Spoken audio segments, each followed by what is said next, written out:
大家好，我是夏妈，又得来做这个天天都得吃的早餐小馄饨了。它的口感有点偏沙县的哈，就是比较有点嚼劲的，又嫩又香，你们也可以去尝试一下。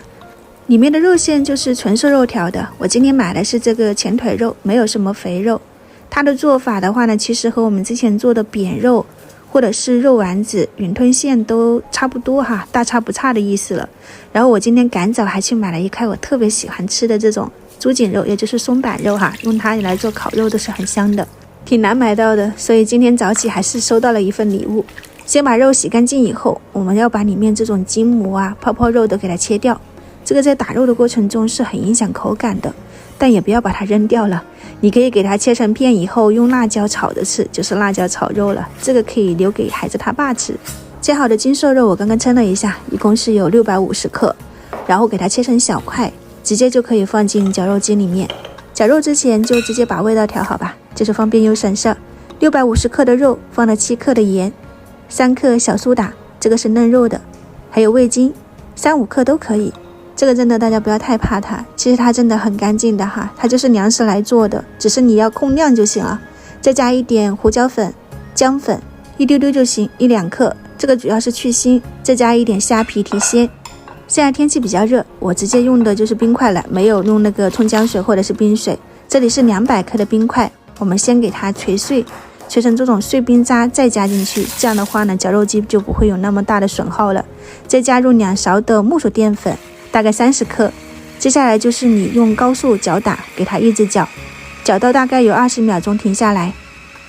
停下来你要休息大概1-2分钟再去搅，看清楚哦，不是搅打2秒停2秒，它是一直要持续搅打15到20秒钟再休息，就是你能够让它不那么发烫的状态下持续工作3分钟左右，也就是你持续个3到4次，这种状态搅打出来的肉泥就是非常细腻的了，和我们之前做牛肉丸是一样的，就是你能够给它搅打成这种状态，能够套用这种公式，你就是做肉丸子、做肉饼、做烤肠、做扁肉、做福鼎肉片，完完全全 OOKK。 我也是尽可能的去讲解一下我做出来的这个状态，但是需要你们去实践，就是你们能做出什么样子我也不太清楚，美食真的就是需要靠动手去做才会有经验。这个肉泥的状态就是我说的那个搅打拉丝上劲了，不确定你可以放到水里面，你看它轻轻松松就漂浮起来就可以了哈，就是这个状态。我之前就是希望大家都跟我一起学，就是做，但今年我好像又改变了，就是看也好，学也行，你学不会也是一种幸福，学会了呢就是一种能力了。那么今天这个肉馅我是用来包这个馄饨的，我买了2种面皮，这个微黄的话呢，其实里面是加了食用碱的，在夏天它是可以放的时间久一点，没那么容易坏。那这个白色的话呢，就是普通的馄饨皮了，它是原面皮，但是在夏天它容易发酸，所以要尽快使用。比起饺子包馄饨真的是要太简单了，就是你一双筷子抽出一点肉馅，覆盖一下馄饨皮，抽出来，再把这2个角往里面一收，你看一个馄饨就做好了，收口稍微捏一下就行了。这个肉馅不用太多，因为这个面皮是很薄的，不然外面都已经煮烂了，里面的肉馅还没有熟，不用担心这个肉会不会跑出来露馅。你看这个粘度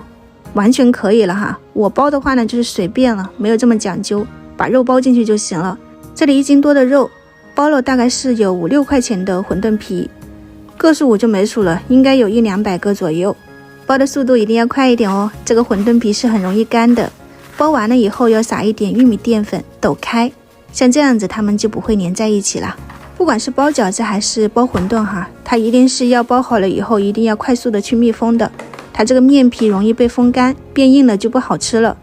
所以的话呢，你可以准备一个湿布或者是保鲜袋，或者是这种密封盒，把它盖住就行了。我这个的话呢，就是放到冰箱去冷冻，吃的时候你拿出几个放到开水里面煮一煮，把它们煮到浮起来，再煮2到3分钟就可以了。一碗馄饨20个，你看200个也吃不了几顿，大多数都是小朋友的早餐啦。我也不得不吐槽一下我们家小妹哈，我喂养她2到3个月才能长几斤肉，她一顿发烧感冒就掉完了，真的超级头疼。她还时不时来几下，投喂的幸福感远不及我们家大姐，她真的是超级喜欢吃我做的馄饨的，口感又是很嫩很鲜。如果你也想吃，可以点赞收藏起来去试一下。今天就分享到这里，我是夏妈，我们下次再见。